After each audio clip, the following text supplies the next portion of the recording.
Out of the blue, my 9-year-old son, Nick, was diagnosed with pediatric cancer. Nick had been complaining of persistent fatigue, and while I never thought it was just regular tiredness, pediatric cancer was the last thing on my mind. From that day, he was forced to be hospitalized for tough treatments. Just being lazy, right? Trying to gain sympathy with something as far-fetched as pediatric cancer. How attention-seeking can you be? Even when I told Michael about Nick's illness, he didn't take it seriously. Despite being busy with work, he never once visited Nick in the hospital. My MILF, Susan, insisting that housework is the wife's job, never lifted a finger to help and only complained.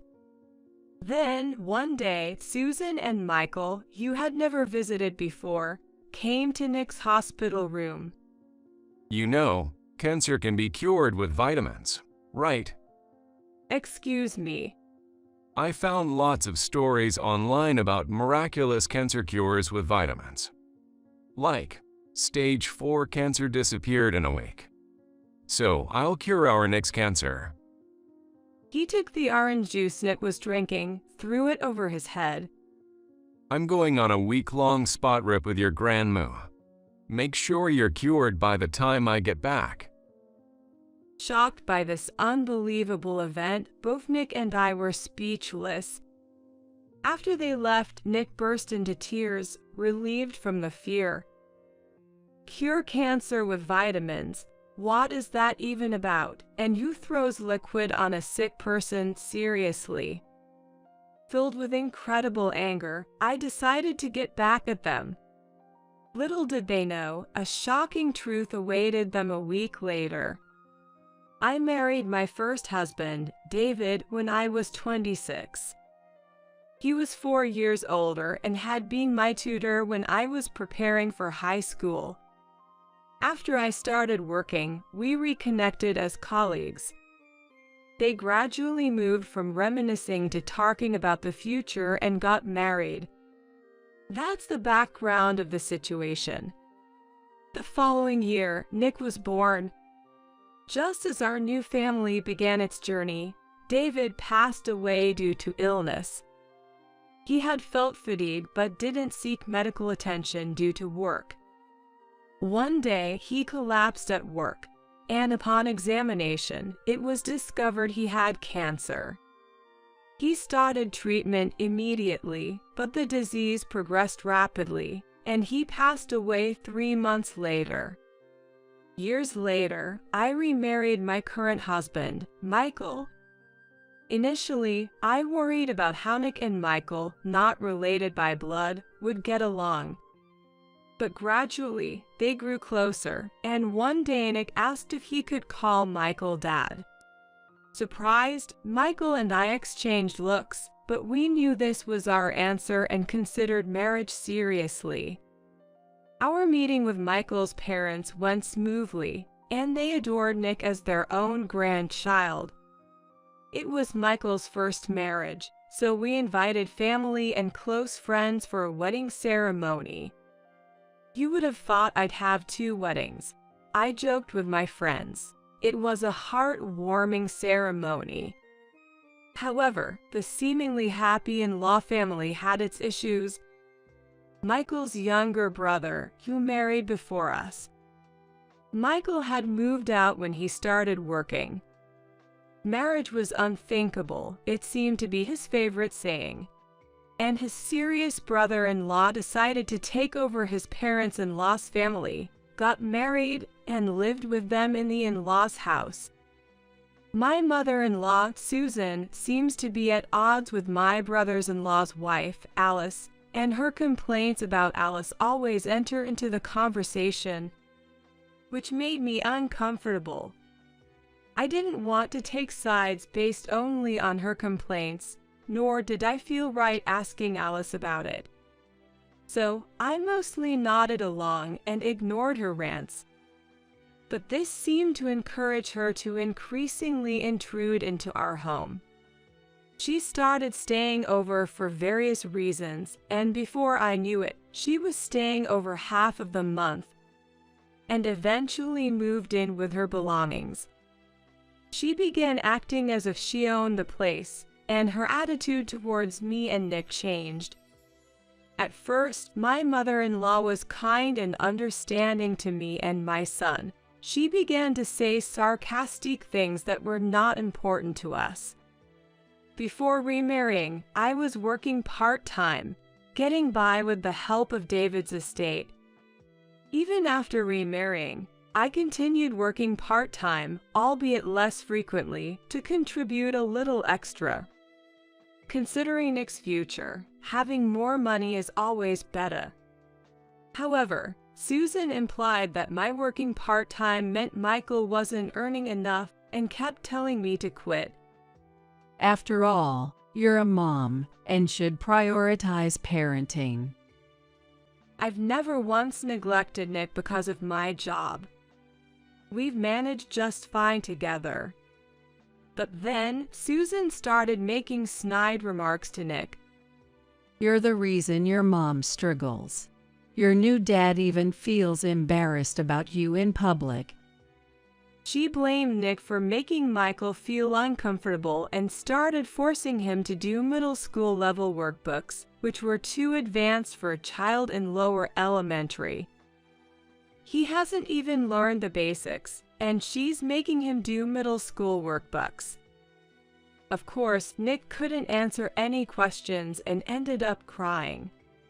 She'd even take away his meals, saying his crying was annoying and that boys shouldn't cry so much. Gradually, Nick became afraid of her and started avoiding being alone with her. What an unlovable brat. He lacks cuteness because he doesn't get enough motherly love. What kind of parenting is this? She said it so that my son could hear her, so my son would often say sorry and apologize to me. It must have been hard for him that I was being blamed because of him. If I confronted Susan directly, she'd take it out on Nick, so I gradually became unable to voice my opinions. But considering Nick's welfare, I couldn't stay silent. I waited for Michael, who was often away for work, to come home and then shared everything about Susan's behavior. But he didn't believe me, insisting that his mother couldn't possibly say such things or treat a child badly. You say my mom's terrible, but maybe you're the one being harsh to her. What? I've heard complaints. You can handle the housework properly. Since we can live on my income, just focus on the house and stop working outside. I was baffled. I'd been told to quit my job but had never forced housework onto Susan. In fact, I had never seen her do any housework. She'd just sit around like the lady of the house, ordering me around. She complained about the seasoning of meals, but I'd never had a chance to taste her preferred seasoning. How could I guess flavors I've never tried? I'm not a mind reader. I almost spoke back many times but always held back, fearing Nick would become her target. Gradually, Michael's attitude toward Nick and me became colder. Still, coldness was bearable. Sometimes he'd get so angry it was as if another personality had taken over. He never hit us, but he'd throw things, sometimes hitting Nick.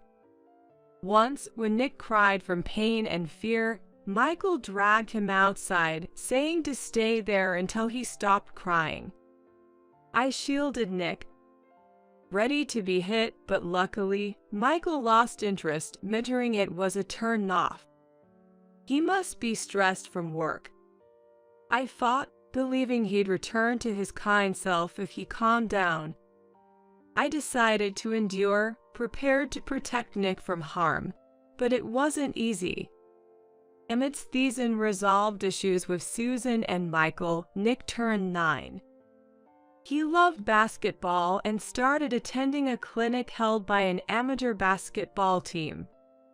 Having something to focus on and less time facing Susan, he seemed much happier. Then, one day, he started feeling unwell. At first, I thought he'd overdone it with basketball and let him rest, but a week passed without improvement. It seemed to worsen, so I took him to the pediatrician we'd always relied on. They suggested we get more thorough tests at a larger hospital. I was clueless about big hospitals. The only experience I had was when David was treated. The doctor, having connections, wrote a referral for us. I was advised to get a medical consultation as soon as possible, preferably by tomorrow. I was grateful for seeing a familiar doctor first, but at the same time terrified that Nick might have a serious illness. I told Michael, asking him to come with us, but he refused. It's probably just him faking it. Did something happen at school? If you believe everything a kid says, no amount of money will ever be enough. Big hospitals are expensive, right? Cover it with your part-time income. I've heard of kids using sickness as a way to rebel against their parents. But would a child fake being sick to the point of not eating well and continue it for a week? Even adults find it hard to fast for a week to make a statement. It requires extraordinary determination. In any case, Nick's illness lasting a week surely meant something was wrong. I had no issue paying with my part-time income and declared to Michael that I would take Nick to the hospital alone. He just responded with a dismissive "do whatever you want," and was visibly upset that evening. The next day at the hospital, they prepared for the worst-case scenario. When I asked the doctor what that meant, they said pediatric cancer. Symptoms can be similar to a cold, including abdominal pain or sudden weight loss. They asked if I had noticed anything unusual, and Nick revealed he had been experiencing joint pain. When I asked why he hadn't mentioned it, he said he didn't want to worry me more or have me face unpleasant comments from Michael and Susan. I felt terrible that he was suffering yet worried about me. Perhaps if I had managed things better with Michael and Susan, I would have noticed the signs of Nick's discomfort earlier. As I reflected on my shortcomings, another shock hit me. Nick's illness was an early symptom of pediatric cancer. He had to be hospitalized, and while preparing for his stay, I informed Michael and Susan. Pediatric cancer. A worthless burden that costs a fortune. I won't pay a dime. Cancer hereditary, right? David died of cancer, didn't he? Thanks for passing on such a great legacy. Michael added coldly. Their heartlessness was beyond belief. Cancer treatments can be quite expensive. Susan was only worried about the cost. Michael even said in front of me that the treatment expenses would come out of my part-time income. I couldn't stand being around these foolish people any longer, so I quickly left for the hospital where Nick awaited. Nick had to give up basketball, which he loved, and his enjoyable school life to focus on the treatment. Fortunately, the pediatric ward had a school, so he wouldn't fall behind in his studies. But seeing other children in much worse conditions was a shock to him. Will I end up like them? Will I never play basketball again? I wanted to become a star player to make your life easier, Mom. He felt guilty for burdening me with his illness.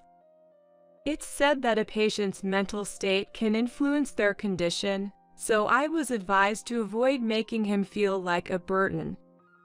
I've never blamed him, but maybe my worry showed. Maybe I unconsciously emitted an aura of anxiety that he picked up on. I resolved to bolster my spirits and encourage Nick, who was becoming increasingly disheartened. There were times he cried out, wishing to die rather than getting better. The side effects were so painful that it seemed unbearable. They say even adults find some cancer treatment tough, to the point where they feel like giving up. I thought I understood the hardships of cancer treatment from David's experience, but he hadn't undergone extensive treatment. In reality, I only thought I knew. You can say anything with words. But I wanted to truly support Nick. I sought opportunities to hear from those who had experienced similar situations. We were introduced to a college hospital where I met a student who had survived pediatric cancer. I listened to the person's story and asked what words were painful and what words made him or her happy. And what they wished to hear was incredibly helpful.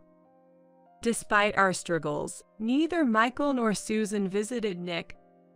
Frankly, their presence would likely dampen our spirits, so their absence was preferable. However, a bit of concern when I returned home for Nick's clothes would have been appreciated. Back at the hospital again. Aren't you my wife? Why are you neglecting our home to do this? The rare times he spoke to me were just to berate me for prioritizing Nick over being a good wife. Whether at the hospital or home, there was never a moment of peace for me. I was constantly on edge, barely getting by on sheer willpower. Amidst all this, my father-in-law, Bob, was the only one who consistently came to visit us. His care for Nick and me, and our light-hearted conversations, allowed us to momentarily forget the harsh reality. I can't be more grateful to Bob. It was also a joy to see Nick, who usually seemed uninterested, smile more whenever his grandfather visited. Bob once confided in me that he had lost a close friend to cancer. Having witnessed the burden on the caregiving family and his friends struggle with harsh treatments, he expressed a desire to help us in any way he could. Just knowing his intentions was enough for me. I wish that Michael and Susan, who I live with, could have even a tenth of Bob's compassion. But expecting something and being let down hurts more, so I decided not to hope for anything. One day, Susan and Michael, who had shown no interest in Nick's battle with illness, came to his hospital room. How long do you plan to run away from home like a teenage rebel? The house is a mess because you're not there. A wife has her duties, right? When it's time for someone to die, they'll die, so just leave it be.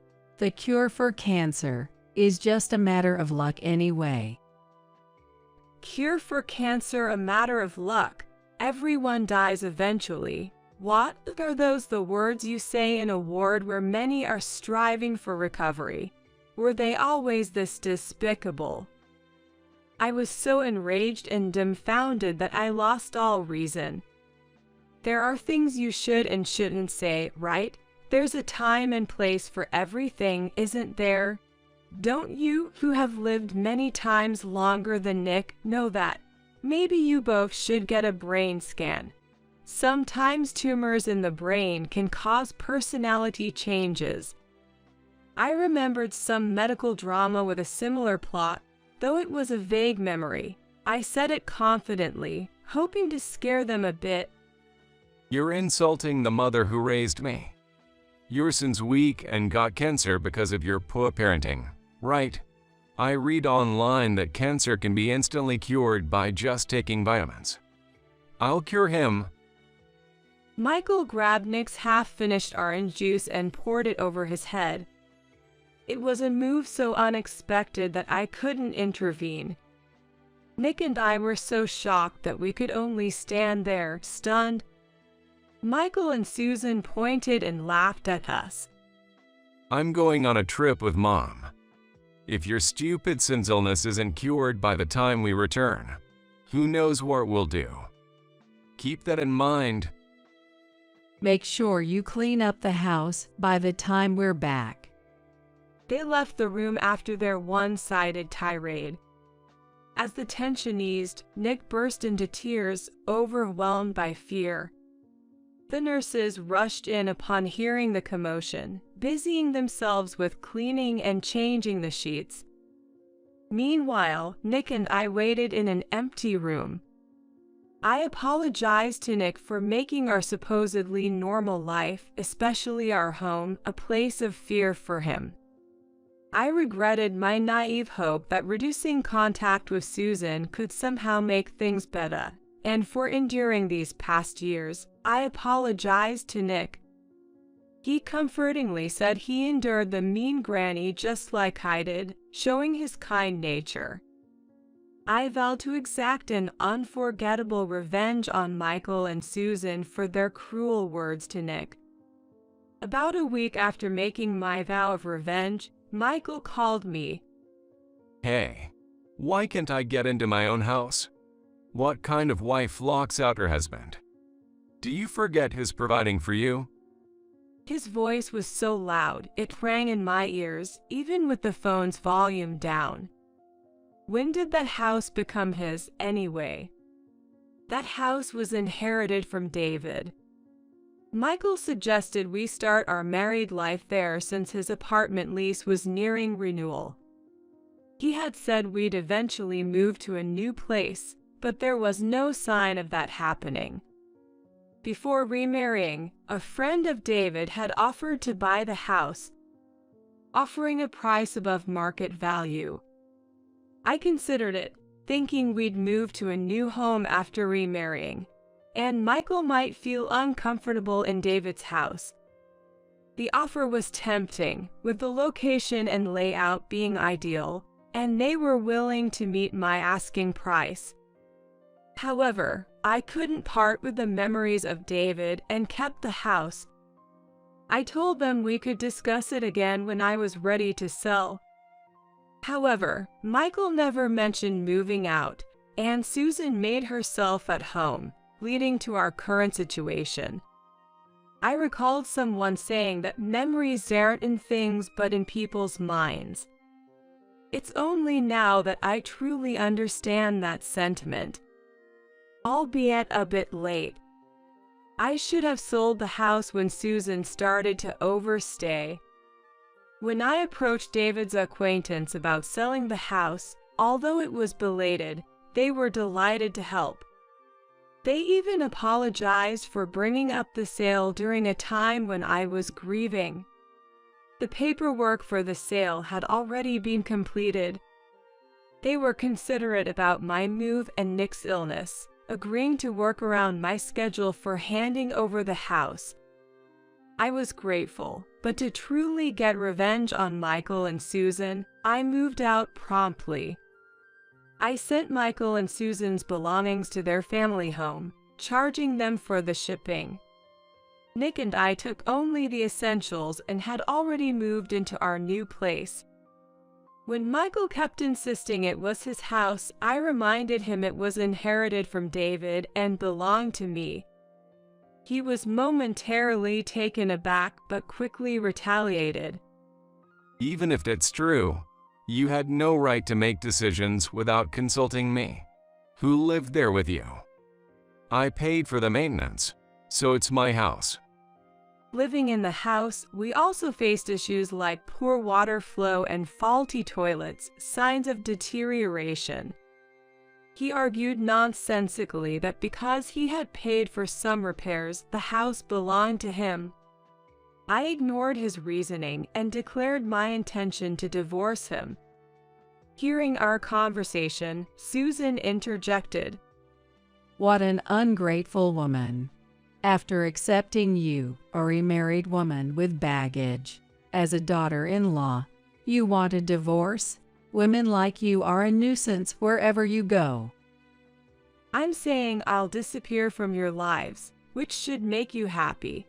Why not just agree to the divorce? You should be relieved to see me go. be honest for once." Caught by the truth, Susan fell silent. I didn't think this gave me the upper hand, though. I had to be extra cautious and not give them any advantage. When I discussed selling the house, David's acquaintance asked if something had happened. I confessed that I had planned to sell the house inherited from David once I found a new place to live with Michael. However, that was delayed due to his procrastination and Susan's domineering presence. I had given up on mending my relationship with Susan long ago. I admitted my indecisiveness in hoping Michael would return to his former self. The acquaintance, after hearing everything, sympathized with our situation and introduced me to a competent lawyer. The lawyer, very supportive, assured me we'd pursue a divorce that would lead to happiness for us. I initiated the divorce through the lawyer, and Michael eventually agreed, finalizing it. There was a reason David's acquaintance was so helpful. They were executives at a company that did business with Michael's employer, and Michael was the responsible officer for that account. When they requested a change of personnel from Michael's company, he was summoned by his boss, who demanded to know what offense he had committed. The company didn't want to lose a major client. Michael, clueless, denied any wrongdoing. However, upon further investigation by his boss, it was revealed that Michael had a bad reputation, and his colleagues confirmed he had been cruel to his stepson. I heard that Michael was going around telling his colleagues and subordinates that his stepson was weak, stupid, and useless. Just recently, he boasted about curing Nick's supposed pediatric cancer by pouring vitamin-rich orange juice over his head. A subordinate checked the website Michael mentioned, finding it suspicious and linked to a scam recently exposed in the news. The organization Michael was involved with turned out to be the seller of so-called miracle water at outrageous prices. When he was severely reprimanded by his boss, he defiantly responded, "Does it matter to the company what I do to the kid? It's none of your business." He even bragged about how he had disciplined Nick. The company pointed out his behavior deviated too much from normal societal standards and told him it was too risky to keep such a person employed in this day and age. He was fired. Later, he heard rumors that an executive at a client company was acquainted with me. In reality, the person was a friend of David, but rumors often get twisted. Panicked, Michael sought my help. He showed up at my workplace, unaware of my new address. It turns out David's friend had been making moves, complicating his efforts to find a new job. Even without their interference, he would have had to explain his firing from the previous company. There must have been a significant reason for it. I told Michael, who only came to me when he was in trouble, that he got what he deserved and turned him away. Susan had nonchalantly returned to her family home, but there was no place for her anymore. When I decided to divorce, I made sure to tell Bob, who added at Nick, everything that had happened. He was heartbroken that his young grandson had been targeted and became furious upon learning the truth. The fact that Alice had also been mistreated by Susan came to light, and he finally lost his patience with her.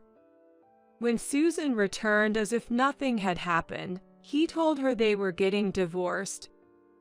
Initially, she resisted, but then agreed, thinking it was better to receive alimony than to stay with an unwanted Alice and a husband who no longer cared for her. However, she ended up being the one who had to pay alimony, demanded by her Alice for mental distress. Michael, who had been temporarily staying with Susan, was also kicked out of the family home after Bob discovered their mistreatment of me and Nick. Susan and Michael are now living together in a run-down apartment, surviving as best as they can. He struggles to find steady work, managing only to get by with day labor. Susan, having been a housewife for years, refuses to work, and they are constantly fighting, each blaming the other. Their loud arguments have even led to noise complaints and warnings from the police. Both are to blame.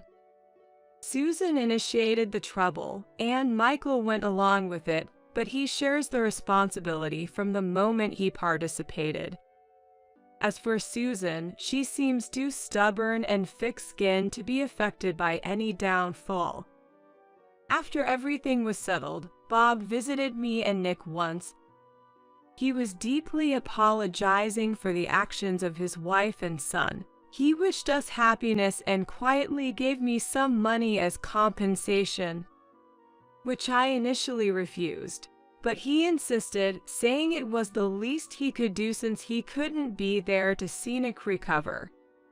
Once I divorced, Nick felt a sense of relief from being free of the fear and control of his stepfather and grandmother, and his mood stabilized. The doctor started noting his good condition more frequently as he became more positive. Having goals helped him endure tough treatments without complaints.